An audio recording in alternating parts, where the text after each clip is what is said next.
Welcome to the last Dairy Connect newsletter for 2021. May I firstly express my thanks to you for your ongoing support of Dairy Connect over the past 10 years. As we enter 2022, we are going into a whole new regime in terms of industry representation in New South Wales, embracing Queensland as well. In that regard, may I firstly wish you a very Merry Christmas on behalf of the board and members of Dairy Connect and myself, Shaughn Morgan. There are a number of issues that we've been confronting throughout the year and will continue to do so with the formation of the new body, East Oz Milk. The Farmers Group of Dairy Connect has been disbanded and it has formed an alliance or a merger with Queensland Dairy Farmers Organisation to form East Oz Milk.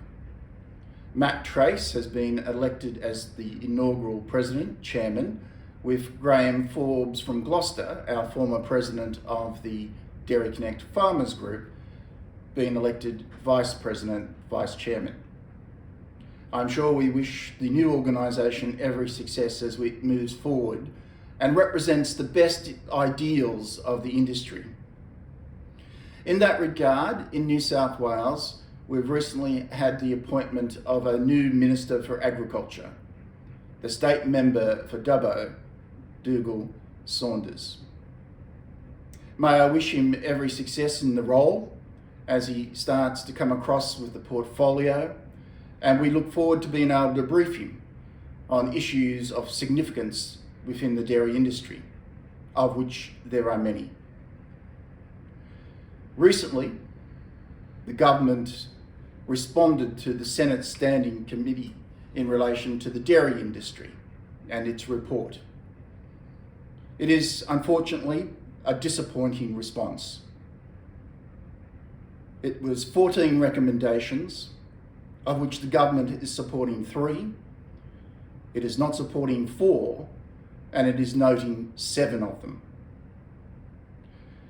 For instance, collective bargaining, which should be such a simple lay-down misere for the government to adopt, is not supported, even though its own regulatory body has indicated support for such a concept with respect to collective bargaining being part of the code of Dairy Code, yet the government is not going to go down that path.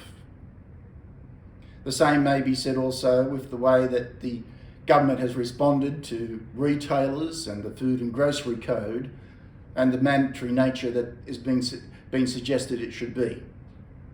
These are issues that should be looked at in the lead up to a federal election, one of which will be held very soon.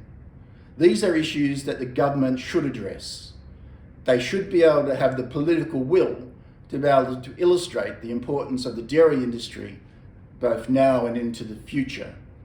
It is important when we address issues such as climate change and other matters that the dairy industry is continuing to encounter, that we're able to have the political will of both state and federal governments to be able to address these issues. East Oz Milk has come out and indicated the support for a federal dairy commissioner, similar to what New South Wales have in relation to the dairy advocate. It is something that Dairy Connect has been advocating for many years and will continue to do so, as we have with truth and labelling, as we have with enhancing the mandatory dairy code and other issues that the industry is confronting. May I say in concluding that there is a book that you can actually purchase. It's about the history of Australian dairy and it's by Jan Todd. And what it does is provide a background through the 70s, 80s, 90s until after deregulation.